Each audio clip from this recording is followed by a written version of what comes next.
This video is going to talk about absolute value and exponent rules. First, absolute value. Absolute value is the distance from zero. Absolute value is always positive, and we use the symbols that are the straight bars to represent absolute value. A couple of examples. The absolute value of 7 is equal to 7. The absolute value of negative 19 is equal to 19. The absolute value of negative 10x is equal to 10x. The absolute value of 4 over negative 5 is equal to 4 over 5. You can see I took whatever was inside of the absolute value and made it positive.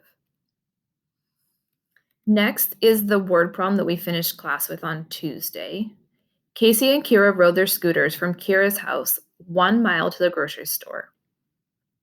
From the store, they rode 0.75 miles back to Kira's house, but get distracted and chase a puppy in the opposite direction for 1 mile. After chasing the puppy, they scoot 1.5 miles back to Kira's house. Draw a picture and determine how far Kira and Casey scooted on their adventure. For this problem, I need to find the total distance that they traveled. So down here I have 1 plus 0.75 plus 1 plus 1.5. Those are the total distances I was given in the word problem up here. If I add them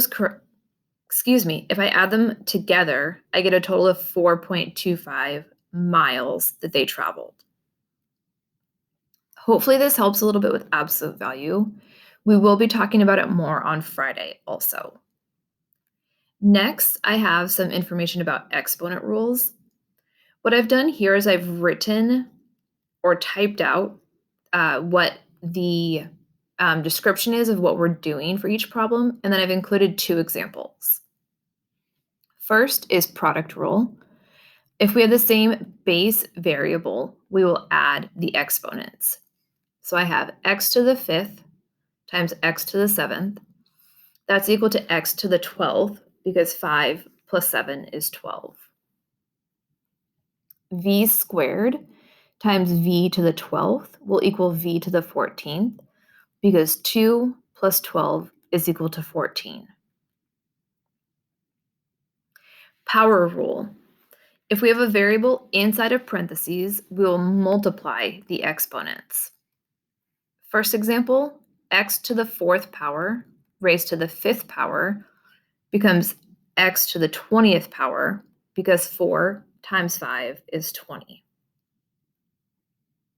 Second, g to the power of 6 raised to the 10th power is equal to g to the power of 60 because 6 times 10 is 60.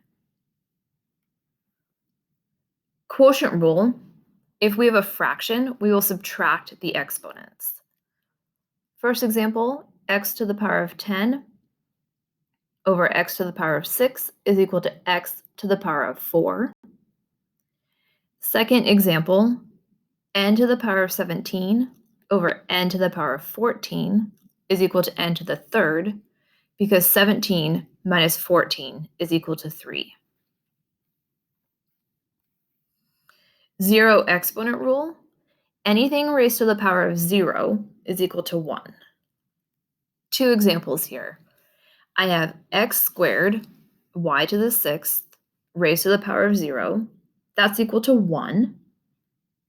Y to the power of 0 is also equal to 1. Notice that it doesn't matter how many items I have in parentheses. If the exponent outside is 0, it will equal 1. The negative exponent rule.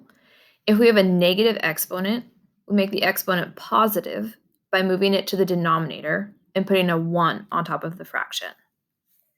X to the power of negative 7 becomes 1 over x to the power of positive 7. P to the power of negative 100 becomes 1 over p to the power of positive 100.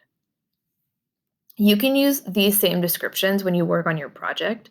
You just need to come up with 2 different examples for each rule, and then you could submit it.